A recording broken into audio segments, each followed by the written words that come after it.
Welcome to another episode of the Chaotic Sports Podcast. My name is Chris Sarda. This is Wayne Flint. He's down in a lot of water to be ready, to be fresh and ready to talk about actual sports today.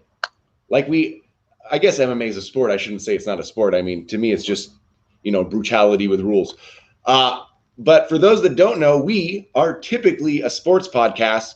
Since I brought Afshin on here, he's very punctual, so it's been mostly MMA. But I didn't want to leave out some draft talk. I didn't want to leave out. We're of course going to talk about the big knockout last night, Yuri Prohaska against Dominic Reyes, and then even maybe some NBA if we have time. But I guess what I really want to do today, Wayne, is have you on and talk about the things that really match up to us in the draft. Number one is the main news, the thing that everyone talks about. You're good, Wayne. Stop moving that shit. I don't want to see you move that camera anymore. Yes, boss. Now, hey, I there we go. need to add an element of chaos, man. That's all. And so first, we're using that as an excuse way too often. All right. Yeah, there's nothing wrong with the camera right now. First off, we're going to talk about the quarterback situation in the draft. That was the big news throughout the draft. Then we're going to talk about the Packers and the Browns. The Browns actually had a pretty good draft. And in fact, since everyone's talking about the quarterbacks, we'll move into quarterbacks in a minute. But let me just get you off running. Let me get you off, on an excited start. Why don't you tell me about how you feel about the Browns? Even before the draft, I think they were, a 9-10 win team in my view. We're gonna do pretty well. The question to me as an outsider, all the tools are there. It seems like you have one of the better coaches out there that you can have a coach, a great mind. You got running backs, you got receivers, you got a defense, you got what you need. It seems to me the question is what does Baker Mayfield do now? Is he going to continue to do what he did last year and be a high level game manager? Is he going to go to the next level? And how does the draft and how the Browns drafted help the Browns situation and or help Baker Mayfield? Okay, so just to talk about Baker, obviously they picked up his fifth year option. They didn't give him a full blown huge contract, which you can be looked at in two ways. One, it's okay. Hey, we want you to try to prove it. Or two, hey, we're managing our funds right now and signing them, making our team better so we can make you better overall. Right. I mean, I think that's important. I think part of it is all these guys have talent, these young guys, when they come in. But if you don't have a very good supporting cast of coaches and a supporting team, and they just expect you to do it all, it's very rare for anyone to come in and be able to do that, right? So I feel like whatever we've seen from Baker, we're only going to see him improve because he has the time in the system and he's learned the system. And now you can kind of, build from that and improve, may add changes, amend things, but also you can deviate from the what will be there. You can make plays off of that. So I think that's a good thing. And that's what I expect from him is we definitely saw shades of him playing very well with his arm, especially, you may recall that I think it was a Monday night game or Thursday night game. I don't recall. No, it might've been a Monday night game against Baltimore. Remember that game? It was a big to-do where Lamar Jackson went into the locker room and wasn't going to come back out, but then he saw that they were losing and it was for the playoffs. You remember that? Yeah, vaguely the storyline. Yeah. So I think in that game we saw some progression and just consistency. I think it's important to have the fundamentals of playbooks and then build on that. So with the draft, so you want to ask me about the draft? We'll go right into the draft. Let me we've seen shades of Baker play great. I mean, when he took over his rookie year, those last 6 weeks, remember how excited Browns fans were for him to come in. his year two. You know what I mean? And then he had some issues. He had some problems. So we know Baker can do it. I think though that the Browns have really set him up in a way that it doesn't go all on a young quarterback's shoulders. And like you said, he can play within the system, deviate a little bit, and not have the headlines say that he sucks over and over again. Right? The Browns are good enough right now that Baker can sort of grow into the spot, into the leadership, and find himself as far as finding his ceiling or getting close to his ceiling. But yeah, let's go. Even just to your point, even like you said, the Shades, that playoff game against the Kansas City Chiefs that we played for the divisional championship, he made that big throw, which turned out to be a touchdown at the pylon. Remember when Higgins stretched it out and he got hit right before he reached the pylon and went out of bounds and then rolled out so there were chances for us to win the game. And so I think that's a great sign. Yeah, definitely. How excited are you as a Browns fan? This is a one-sentence answer because we're going to go into the draft, that you actually get to talk about the Browns in the playoffs. I mean, it's a great feeling. My thought last year was, hey, let's just get into the playoffs. But we won a game in the playoffs and advanced. So that was pretty cool. And by the way, I would be remiss if I didn't mention the draft showcasing my beautiful city. I feel like anyone that got a chance to see Cleveland and just the sights and some of the energy, I think they were quite impressed, and I greatly appreciate it. But I will point out, you got supporters. You got supporters in the chat here. Don't take that from chaos. Move that shit how you want. I will point out. Listen to me. No, I did. But I will point out that I was upset because my friend at the gym pointed out that on our Tower City, it's kind of a landmark building in downtown Cleveland. They showed all the teams, like when they were up drafting, they put the teams on the Tower City building. There should have been a glitch when the Steelers were up to draft. There should have been a glitch. It should not have been represented in my city. It should have been black. There should have been an issue. I didn't like that. So whoever's out there listening, boo to the Steelers. All right. There we go. Let's move on to the Cleveland Browns draft. In the first 3 rounds, you guys got Greg Newsome, a cornerback. You got who I would have rather had than what the Packers got. I think the Packers picked a little bit below that. So you also got linebacker, and you got Anthony Schwartz, a receiver.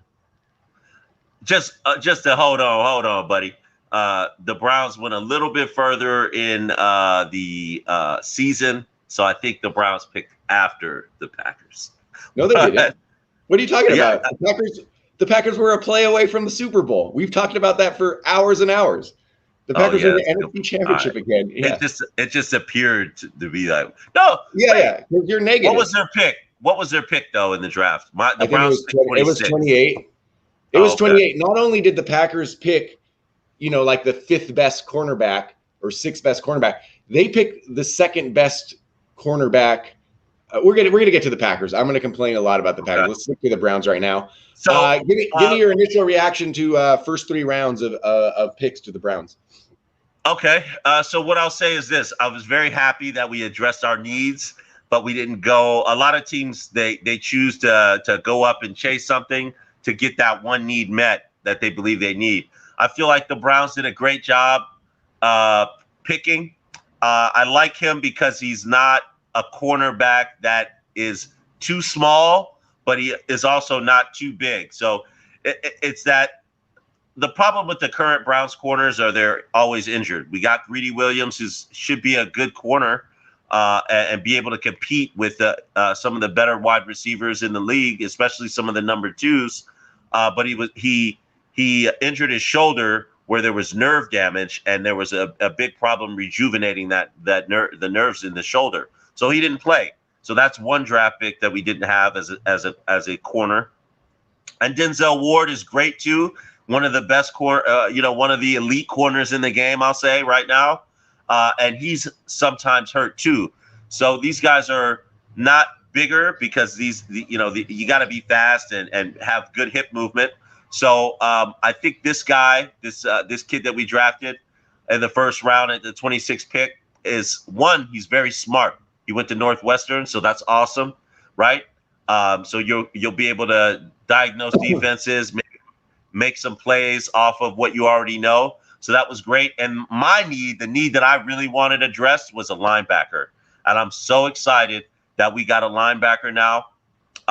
Huge draft pick for us because the game is elevated to becoming so fast that it's now at a point where if you don't have guys that can be speedy and cover space, you're going to have a problem. Like before, I think the game that we...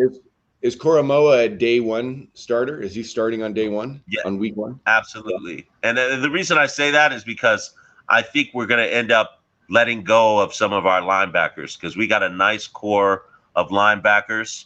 And right now, it's going to be a big competition in that room for playing time. And Mac Wilson, a guy that I drafted for our fantasy league, which came from Alabama a few years ago, I got a feeling he's not going to make the team. If not, worst case scenario, he may play special teams. So that kid's went to Notre Dame, very active, very fast, explosive. So he'll be great to get to the ball and make some tackles. I expect him to be moving around the field actively. So and then Schwartz, go ahead. No. Oh yeah, talk about Schwartz. Well, where does Schwartz fit? Where does Schwartz fit in the current makeup? And how much do you hate Odell Beckham Jr.? No. So Schwartz is that element that Odell Beckham Jr. has on some level, but it's been proven, right? So we know Odell Beckham is the elite of the elite, right? So we get that. The thing is he's hurt. He's lately dealt with a lot of injuries and season-ending injuries. So that element of speed is what we were missing. That Tyreek Hill type of player, could have been that last year. So we could have used that element in our offense last year with OBJ. So OBJ would have filled that role of the threat of going deep, and you always have to worry about that guy. So when he's not there, we have a guy that may be able to do that, providing he can catch the football. I don't know how his catching skills are, but if you run a 4.25 in a 40 and 100-yard dash, you are smoking. Like I might have been able to run like a 5 back in the day. You know what I'm saying? Like a 4.25 is Olympic level speed. So the threat of having him be able to run deep, just the fact that, oh man, for a DB thinking like, oh man, this guy makes one move and I think he makes another one and then he's gone. It's like that guy will inevitably get by you. So that's awesome. Get by you, but, I mean, the speed guys are, I feel like they don't stick around or they get an injury and then they're not the same is the problem with a lot of the speed guys. But we'll see. I mean, you have a receiving core. You have good receivers on your team. So it's not like you have to rely on him necessarily, So let's move on now. Let's talk about the quarterback situation. It's been a long time in a draft since the focus was on. I mean, the focus is to some extent on a draft always on the quarterbacks. Like, who needs a quarterback? The quarterback's the most important spot, in the NFL. But this was the year where there seemed to be a lot of higher level guys, but there was a lot of discussion about where those guys fit, who's better, where they should be ranked. And so we're going to definitely get to Justin Fields, but let's just start from the top. Trevor Lawrence is being treated like a sure thing. Now they're taking into account there's never a sure thing in the NFL or in any sport. Do you put him up there with that sure thing mentality that that we saw with Andrew Luck, that we saw with Peyton Manning, a guy that was definitely elite guy. I know their careers did different things, right? But is definitely an elite guy. Do you see Trevor Lawrence that way? I actually do. I will say I do. I think we've seen him play at that elite competition, at that elite level consistently. Like I always look at, consistency. So he's been consistent in his play, and then the level of play, like the people that he's play. Your competition is always important to me. I always look at that. And so a lot of the teams that he played are in those bigger conferences, and some of the championship games, whether it was Ohio State's team or a Bama team. So the vast majority of these players that went in the first round, he competed against. So I think if I see you perform well at that level, as long as you got your head on straight and you can work hard, I think you can find some success in the league. And I'm not going to say he'll be elite because we never know, but I think he'll at least be a good. I think he'll at least be a good quarterback in the NFL. Absolutely. Yeah, I agree. I would say like his floor is something like, and this is a great career, but when we talk about like Matthew Stafford, we always want to say like where he fell off or something like that. But the fact is he's been a very good quarterback for many years now. So I would say in my mind, unless there's an injury there, like that's his floor is something like a Matt Stafford where he could be elite and has that ceiling. Now we're going to go into the next level, which is where we're going to get mixed up a little bit, but I'm going to move there by talking about Trevor Lawrence. So one of the things I like is not only, the level of competition you played, in this COVID situation, it's how much you played, and Trevor Lawrence played decently. But to me, it's like, how long have we had our eyes on you? And Trevor Lawrence is a guy that scouts have had their eye on since high school. And so deservedly so. He should be up high up, didn't have a lot of injury history, and then showed himself to be a good player in college. The other guy that had eyes on him and was right below him or right near him since high school by scouts is Justin Fields. Now, you were sure, you didn't care about what the outside said. You were sure that Justin Fields was going to be taken third. You thought everything else was malarkey. You thought the Mac Jones talk and you thought the Trey Lawrence talk was just malarkey. You thought that the Niners are going to go after Justin Fields for sure. You would think that people would have been behind that idea, with Justin Fields being looked at since high school, being ranked high since high school, for the amount that he played well in college, but then dropped to what I agree with you at is a huge value pick for the Bears, getting Justin Fields at the pick they got him. Let's talk about that mix of quarterbacks, and you could put in Zach in there too. So Trey Lawrence. Let's talk about that third mix below Trevor Lawrence. So that's why I was pretty confident, and the reason is obviously, the Shanahans were part of the draft for RG3 when they were with the Redskins. So I thought similar skill set, right? Similar skill set. I think the element of them trading some picks to get to that pick, I thought was something that you would also take into account and want to be more of a not safe pick, but more of a proven pick, right? So I think that was part of it, what they gave up to get the third slot. And then I just think overall, like you said, to my point, the level of competition, I think made Fields the obvious choice for me.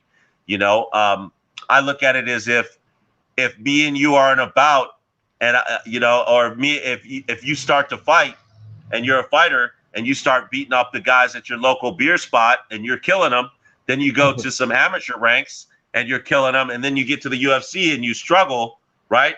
There's a reason for that, right? So that was my thought with Lance. Not saying that he's not good and he doesn't have the tools, but I felt like, okay, if you're gonna San Francisco, if you're gonna trade that third pick for that third pick, and you want something that's gonna build your franchise, or if you're good enough to coach somebody up, go ahead and get that guy that played at the same level of competition as Trevor Lawrence, right? They were on opposing teams in some of these college playoff games and things. So I don't doubt that Lance has some talent, but I would venture to say it's very raw talent. To be honest, in my opinion, I saw the guy throw the football and I wasn't too impressed with the way he threw. I saw wobbly throws. I think you got it on the raw talent thing. And I could make an argument that, hey, the RG3 thing didn't work out, right? Maybe we don't need that active quarterback. So, Hey, when you hear my kid talk and I mute, that means you need to start talking. Oh, okay. Hey. So yeah, I agree with you on that point. But RG3 was a different animal. I think that there was some success with RG3, but RG3's ego was part of the issue with him. Was more about him wanting to find success as a pocket passer. I feel like RG3 wanted to find so much success as a pocket passer, he got away from the elements of what made him who he was, what made him RG3. So there's a I agree. though. There's the slow. What we just said about ODB, he got hurt. He lost a little bit. He wasn't the rookie that we saw right after, and he had, I think, 2 ACL injuries. Right. I still think Justin Fields is and sorry for the interruption there, but I still think Justin Fields is the better quarterback. I would take him too. But in my mind, what Shanahan's doing is what you said. There's raw talent there.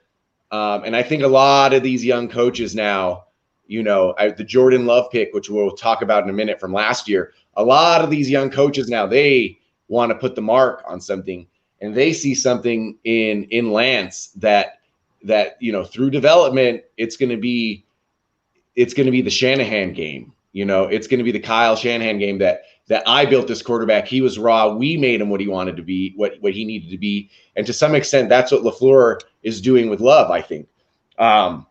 Like fill it in, even though I agree with you, Justin, even though I agree with you, what's his name is has shown it better and was a top quarterback even in high school throughout college.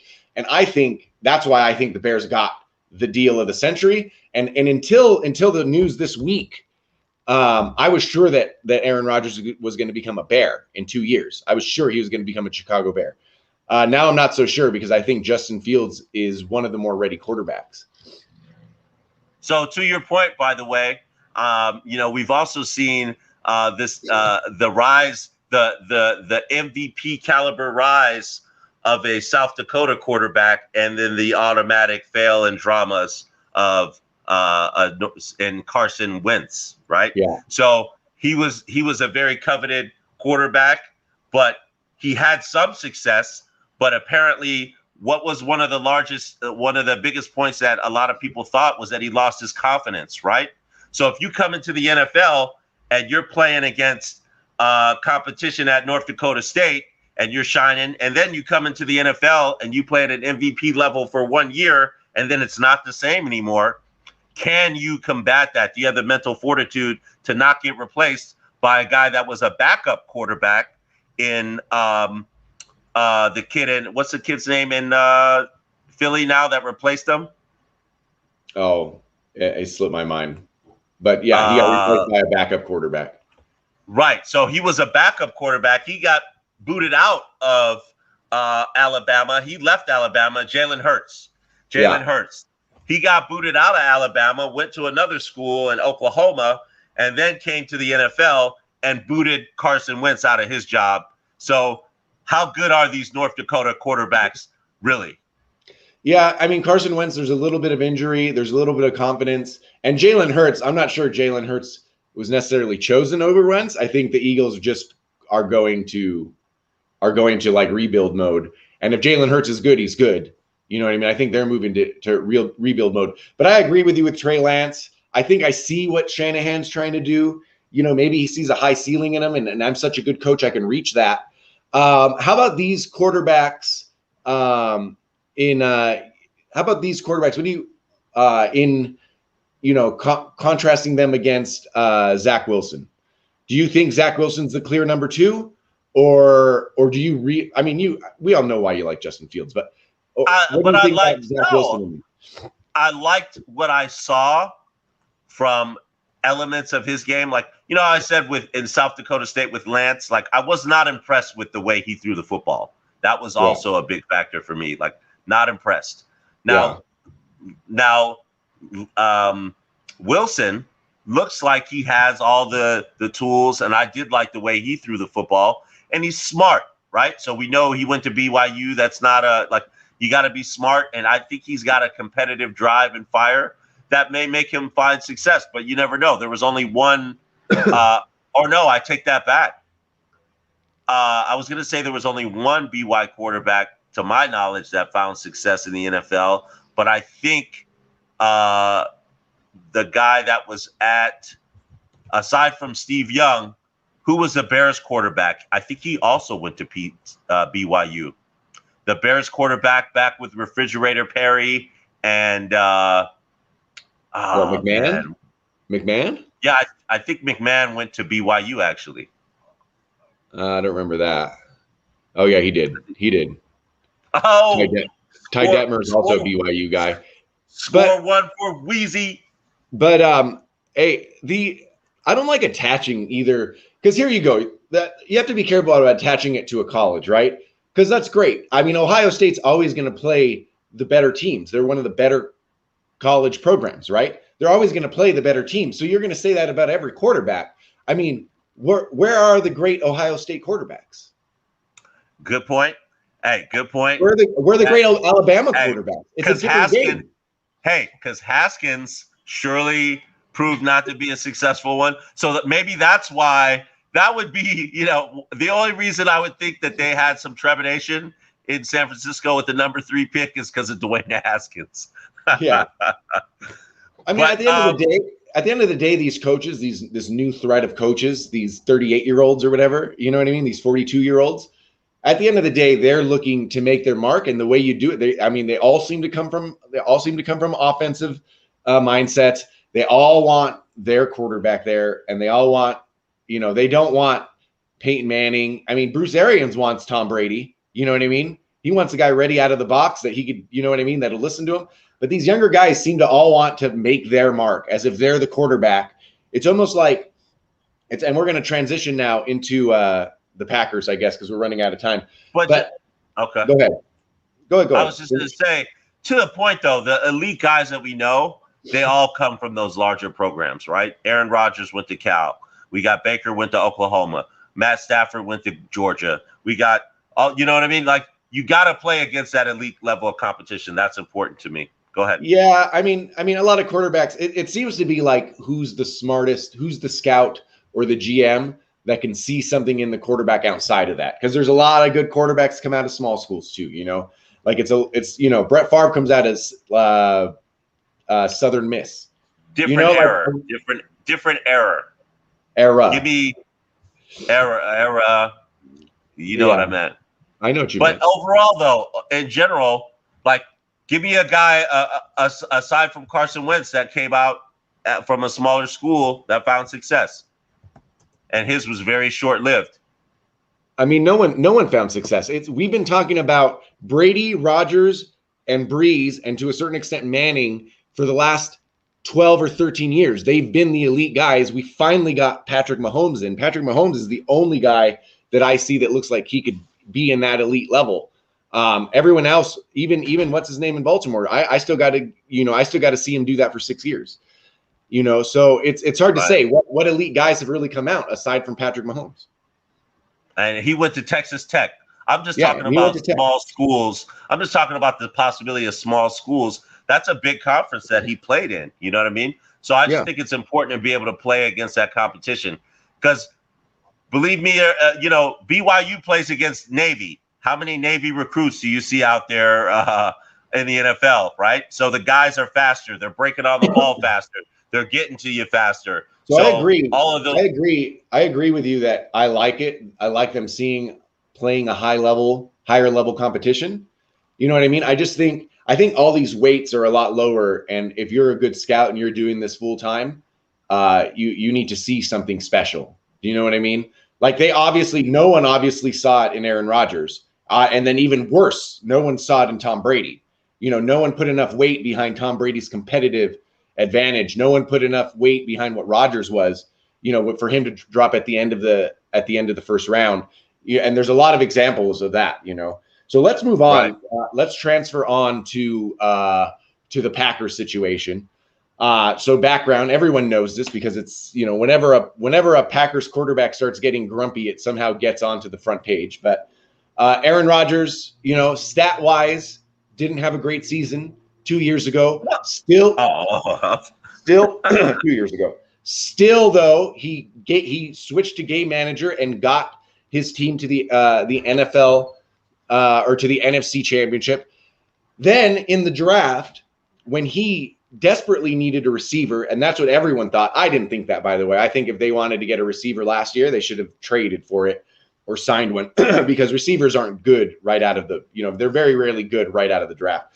But anyway, the prevailing thought was they need to get him help. They need to get him a receiver. I think like Brandon Ayuk was still on there, and a couple other guys are available. And instead of doing that, instead of like, getting a defender or whatever, no receiver, nothing, they draft his replacement, Jordan Love, which people weren't even behind that much. People didn't even love Jordan Love all that much. And everything went on fire. We've seen through the last year, Aaron Rodgers said he was fine with it. He understands it, et cetera, et cetera. We've seen on Pat McAfee that he actually likes Jordan Love. He's not necessarily his coach, but he likes him. He's fine with it. Then Aaron Rodgers has an MVP season. Gets a play away from getting to the Super Bowl. And then the contract talks come in and everything goes to shit. The Packers still get a cornerback, which arguably makes more sense now, right? Because, they made it. Aaron Rodgers had an MVP season and his receivers all had great years. And Devontae Adams wasn't even there the whole year. He missed a good 4 or 5 games. So everyone still ate, from the trough. So I'm not as crazy about them not getting a receiver this time. But the news drops that he doesn't even want to be a Packer anymore. So before we get to that, you can give me your thoughts. You can give me your reaction. You can give me your prediction for what's going to happen in the Aaron Rodgers situation. And then we'll transfer those ideas over to what happened in the draft for them. So out of curiosity, how many more years does he have on his current contract? Do you know? It's at least 2. So the reason people don't expect him to sit out is because if he sat out this year, if he just did a like what's his name in Texas was trying to do before all those allegations come out, if he just sat out and demanded a trade, he would have to pay back. The report said $11.5 million, and if he did it the second year, he would have to pay back another $11.5 million. So sitting out to pout is probably not an option. It would be $20 million, although he's rich and he doesn't seem to be this kind of guy. He doesn't seem to be Conor McGregor, right? So he might just do it he might just do it just to fuck with them. Because the Packers, listen, the only thing worse than having to trade Aaron Rodgers is not getting anything from Aaron Rodgers and him not playing. Yeah, and that's my outcome. I'm glad that we went over what happened, because this is what I think. I think that ultimately we both know now, I think the world knows now, that Aaron Rodgers does not want to play for Green Bay, right? Aaron Rodgers doesn't want to play for Green Bay. And at this point, it's because the relationship has soured. I think he feels like, they're not getting him enough help, or they're not building the team around him, right? I think that's important for any team, to build around that quarterback, right? So the young quarterback or the elite quarterback, get them help, get them things that make them find success and continued success, right? So I think they lost Aaron Rodgers when they drafted Love. I think that was like the moment where he's like, okay, I might be out of this game. And I think it's more about the GM and then the contract disputes. Yeah. So for me, I think he either forces them to trade him or he retires. Yeah, I don't see the retiring. He wants to finish out. A lot of these guys, Drew Brees fell off. A lot of these guys, and Aaron is like a different kind of competitive. He's a little emotional, but don't think Aaron Rodgers doesn't look at Tom Brady and see him playing like he does. You know what I mean? And go, hey, I'm healthy. I got 5 more years in me. I could still play. And then I'll go host Jeopardy. You know what I mean? Keep in mind, I think he sees Tom Brady there, out there. Maybe he won't play to 45, but I don't think he retire. I'm saying retire and do something similar to what Gronk did, right? So you retire, right? I don't know how the contract, that's something we could look into on how the contract thing works, because that's the thing, is he retired, right, with still contract time left on the contract. I think that's the only way you can really get out of your contract, right? Yeah, but the time ended. If you retire. The time ended. Sure? No, you're sure about that? No, because New England. Because I think there's some type of buyout, right? I think there's some type of buyout. There might have been a buyout. If you retire there might early. have been something else, but I would have heard about that if that was an Aaron Rodgers situation. So there's the thing that Carson Palmer did, where he retired and then ended up going to Arizona and Oakland, right? And here's another. This is going to be a fact that's going to sort of support you. Carson Palmer's agent that did that for him, that figured that out, Aaron Rodgers' agent, by the way, but. That's an impressive little tidbit. I'm impressed that you knew that. Well, I mean, it's my favorite player. It's my favorite team. So I've read probably 10,000 words on this already. But I don't think we're going the retirement route. I mean, Aaron Rodgers came off an MVP season. He has everyone's on his back about losing NFC championships. You know what I mean? On a team that if he wasn't there, they wouldn't even have 8 wins. Like what Packers team would have more than 8 wins in the last 10 years if Aaron Rodgers wasn't there, if Matt Stafford was there or something, you know what I mean? A good quarterback that isn't his level. The Packers team has mostly been poor. They let Corey Linsley go, right. So already we have a problem at center, right? We're going to have a rookie center there. So the team's already going to be iffy. That running game may not work as well. They drafted a center though, right? Huh? They drafted one. They drafted a center, right? We're going to have a rookie center there essentially, right? Or maybe I forget who was, maybe the rookie sits. I forget the name of the guy because Corey Linsley was hurt a little bit. And so we had another guy in there. I don't know about the sitting out and the retiring, I mean, maybe he sits out and forgoes the $11 million. Like Aaron Rodgers. But that's why I'm saying, I think if you sit out, you lose money, right? If you retire, you also lose money. Yeah, maybe not as much if you retire. That's why it's a signing bonus. You lose if you don't play. $11.5 million he has to pay back to the Packers. So the money that you lose is the signing bonus, right? So he's going to then he'll leave, right? So then if he retires and he signs a new contract, then another team will essentially maybe say, "All right, Aaron Rodgers, for your first year contract, we're going to pay you $30 million." And we'll pay back. Hold on, let me finish. We'll pay you $30 million on your first year contract to pay back that 11, right? So you'll really only be making. No, you can't 19. retire. You can't retire to get out of a contract. If he retires, he's there for 2 years. The Packers have his rights for 2 years, or maybe 3. Still, okay. Yeah. Okay. Then if the Packers see that it's done, he's not going to. They might trade those rights for peanuts, but the Packers have his rights, and it's an MVP, right? But you do know that he has a no trade clause, right? So he has to agree to where they trade him to. He does have that, right? Yeah, so he's not going to get traded to some shit team, So right. I mean, like the Steelers, they wouldn't do this to Ben, right? But a bad trade would be him to the Steelers because that offensive line, that was just the first offensive line. I thought that sucked. You know what I mean? So yeah, he would probably block that. So I want to comment on Younging Ty. I don't know if this is our Ty. That's not our Ty, right? He says, if I'm the Packers, I'm not sending A-Rod to Broncos. I let him sit and let Love play. We've already said that's the worst situation for the Packers. Not getting anything for Aaron Rodgers and not having the benefit of an MVP level player. So I doubt that happens, but this is a guy that's probably a Bears fan and just is annoyed with Rodgers right now. My thing is, you don't get me talent. You don't pay me like I deserve to be paid. And then you don't put the ball in my hand in crunch time in an NFC championship game. Why do I want to stay here? I agree.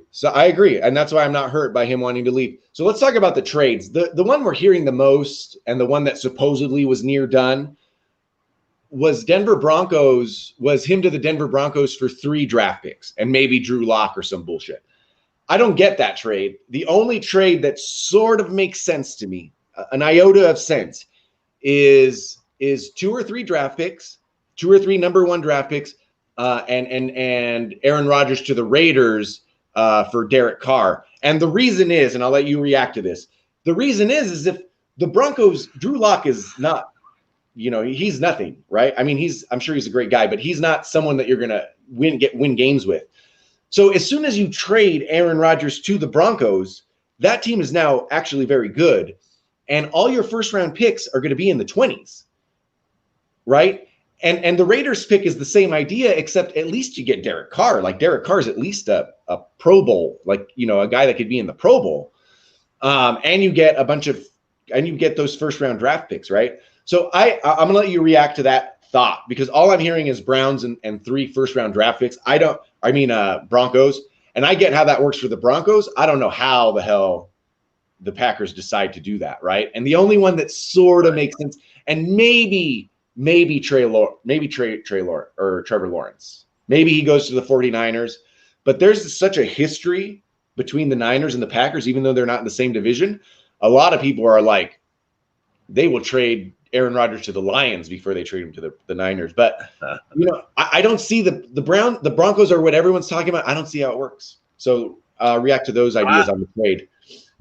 I like the Derek Carr idea. I definitely do. I don't know if they'd be willing. I think they'll probably do more of a contract buyout versus, like, I feel like somebody will say 2 first round picks and, like, you know, cash or something, you know, but the Broncos, I mean, they got a formula that works, right? From taking, you know, high level MVP players and building like they have the blueprint to find success there. So I see why it's ultimately very popular in the media and a popular sentiment. Where I'd you know, rather see him, man, if he goes to the Broncos, I will be a little like mad. I'd prefer to see him with the Raiders. I don't want to see the Broncos get another ring just by interjecting a lifetime MVP player, you know? Yeah. I mean, the Broncos, they've been so bad at drafting quarterbacks too. And their only light at the end of the tunnel is when they do that is just Peyton Manning for a year, or, you know, right.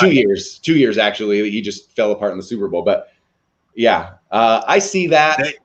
I would like him just to come to Vegas if he needs to be traded. I'm a Packer fan in Vegas. You know, it'd be nice. It'd just be nice to have him here. I was going to wait like 2 years to ever go to a Raider game just because it's going to be so nuts. But I mean, I might have to put down the G to go finally see Aaron Rodgers live, you know? Hey, now, whoa. If Aaron Rodgers is playing in Las Vegas, we will have to make some fictitious company up and just pool our money and buy tickets and say it's a corporate write-off. Corporate write-off. Chaotic corporate write-off. How do you feel about the draft? How do you feel about the draft picks? What do you give me just a small little rundown. Yeah. I'll give you the rundown as we close. Now, remember, I have a little bit different. I thought the Luck or the Jordan Love pick last year was a little bit crazy. I didn't. Silly. Yes. Yeah, silly. I didn't necessarily believe that they needed a receiver. I would have rather them find one, in free agency, because Aaron Rodgers needed help right away. You know, Brandon Ayuk didn't do, you know what I mean? These receivers didn't do much. They never do. So this is what I'll say to that, though. You remember that element that we were talking about as far as dynamics with the Browns wide receiver that we just drafted, that element of speed, right? I feel like you guys could use another wide receiver, you know, the same as Tyreek Hill, just that speedy element that the thought of them getting by you. I feel like that would have been a great piece for you guys to somebody to go deep in. Another Jordy Nelson, right? Another Jordy Nelson. So we did. I'll get to the receiver in a bit. But overall, like the Packers, the only team as that a fan, what did you think was their has more head scratching picks is the Raiders. But I mean, we got a cornerback, which is fine, Eric Stokes from Georgia. My problem is that no one, including me, and I only watch so much college, no one thinks that Eric Stokes is the best cornerback from Georgia. So in the first round, we picked the second best cornerback from Georgia. The other, so right off the bat, wasted. So with the first pick of the second round, Jacksonville Jaguars picked Tyson Campbell, who, I'm not sitting and analyzing cornerbacks. I did a little bit afterwards, after we picked the draft, and I just kept hearing everyone tell me this. what do they see? What do they see? Is Matt LaFleur? What does he see? I went and looked at like some film, just found YouTube, did my little like 10, 15 minutes on both of them. I don't really know what they see in Eric Stokes that makes him better than Tyson Campbell. Tyson Campbell just looks like a guy that can be a shutdown cornerback. So right off the bat, not happy at all. After that, I'm a little bit better with the draft after that. Getting offensive linemen are great. We got your guys. You got your offensive lineman for Ohio State, Josh Myers. I'm not even sure if he was on your radar. So happy with that. What do you feel about their need? What do you feel like was a need aside? Obviously, offensive line, right? So offensive line was a big need because you lost your center. Yeah. So they had a big. So they filled that. So they filled the need because we lost a Pro Bowl center, right? Otherwise, the offensive line was really good last year. And if Bakhtiari is healthy, it's even better because we actually didn't have him for a long time and lost him in the playoffs at one point. And, he's the highest paid offensive lineman right now. So, so offensive line wasn't a huge need. We did lose a center, so we're filling that. Other than that, needs are all on defense. So I understand going defensive player, as your first round pick. It's just like you pick the second best player, the second best cornerback on the team, and you can actually see you could do what you do, right? Like Georgia played the same teams, right? I mean, Campbell and Stokes played the same teams, so I don't really see what they see more in Stokes. Maybe he's a smarter player. It's one of those things where if you're doing it full time, to some extent, I trust you. I trust a guy that's, scouting and doing football full time, but it just looks strange to me. And they are, the Packers already did a weird draft thing, after that, we did get a receiver that I think is going to fit. I can't remember what he ran. But I do like him. His name is Amari Rogers. He's likely going to be the only A. Rodgers on the Packers team next year. So we still got an A. Rodgers on the team there. He did the 40 in 4.52, so that's decent. And I think he complements what the Packers need. I think the Packers wide receiver core though is really tailored for what Rodgers. For someone like Aaron Rodgers, where you can spread the ball around kind of thing. We all like Devontae Adams, but no matter how good you are, you need a good guy throwing to you. I forgot. Yeah, you absolutely do. So my question, I forgot. Last year, because of the pandemic, we did not get a preseason, right? No preseason. Okay, because I was wondering, we never got. What do you know? Have you seen much from Jordan Love at all? Have you gotten to see Jordan Love at all on the field yet? No, we've never seen Jordan Love, and it's like more word on the street thing that he looks pretty good. With that said, the Packers did not even make him the backup quarterback last year. He was the third quarterback. Ooh, yeah. So good point. Yeah, I forget who, and that might be fine. They want to develop. So what you're saying is the Packers might have royally screwed the pooch. Listen, I got high hopes, dude. I don't know how you're different. I don't know how it feels. I don't know how it feels to watch football without an elite quarterback. I don't know how it feels. My only taste of it was when when Aaron Rodgers broke this collarbone, and then a few years later when he broke this collarbone. That's my only taste of having a bad quarterback. Fair. And even when that happened, that happened, there was hope. Aaron will be back in week 12, or Aaron will be back in week 30, whatever it was, right? So I hope Jordan Love is good, because wherever Aaron Rodgers goes, it's going to be the same thing. I'm going to still watch the Packers and support them. It's going to be a little bit like your LeBron James situation. I'm going to still watch the Packers. I'm still going to support them, but my eyes are going to be on the Packers are going to be an 8-8 team at best. My eyes are going to be on Brett Favre, Aaron Rodgers, and what they do on their new team. You know what I mean? And a lot of right. No, I completely get it. New England fans did the same. New England fans had their eye on what Brady was doing. Oh yeah. Oh, my boy was hitting me. He's a big Patriots fan. He had a Tampa Bay T-shirt or something. He's all about that. So I let will me ask not you be this though. buying another jersey with Aaron Rodgers' name on it unless he comes to Vegas. If he comes to Vegas, I'll do it. All right. I did buy a Lakers jersey, but I mean, the Lakers is a historic franchise. So, That hey. grossed me out, dude. But That let grossed me me ask out you when you this. did that. One thought on the Tom Brady 2.0 that landed from Mac Jones that landed in New England. How do you feel about that? And how that situation will play out? I get you and me feel the same about Mac Jones. And when I see Mac Jones, and let me tell everyone knows this if they watch the show, I'm not a big college football guy. And, I learn everything about these players. I learn everything about these players like from January to the draft. I mean, that's what I watch a lot of tape and stuff, but I get interested when we start talking about the draft, and I get interested in the players. What are they saying with Mac Jones? B arm. So if you have a B arm, a B minus arm or whatever they do, whatever else you are, if you're smart, that's great. Now you got to hope. And I think Mac Jones is a little bit smaller, right? I forget. No, he's a bigger dude. He's kind of very similar to the makeup of Tom Brady. But what they're really saying is he's smart and he does have some arm talent, like surgical. Like he's gonna put the ball where it needs to be. So his accuracy level. So for me, what you're hoping is he's Drew Brees.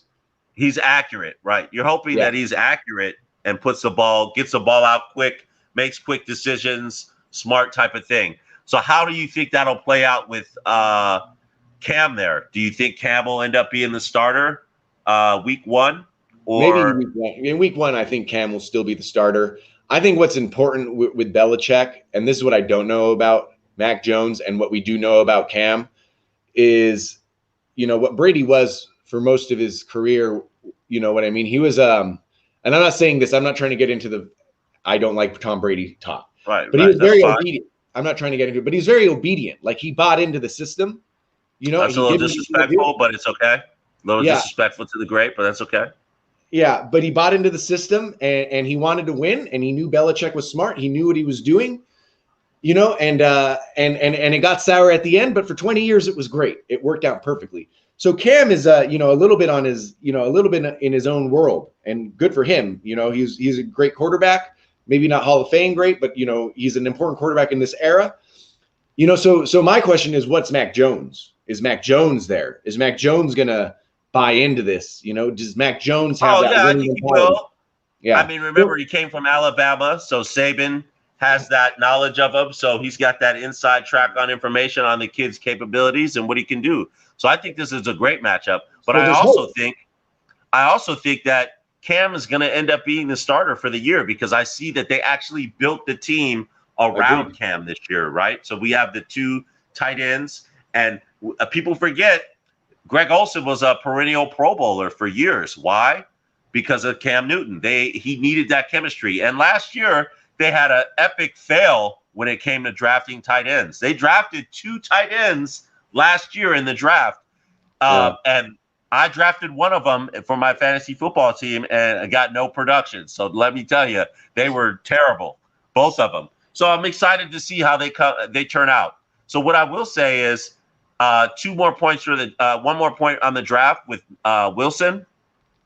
Okay. I think Wilson, New York's media is going to be real fierce, man. So that kid coming from BYU, I think a lot of this stuff will be foreign to him. I wish him the best of luck.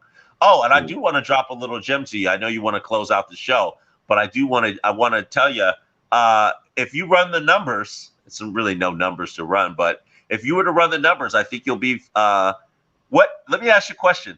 What the fuck are you talking about? Just spit it out.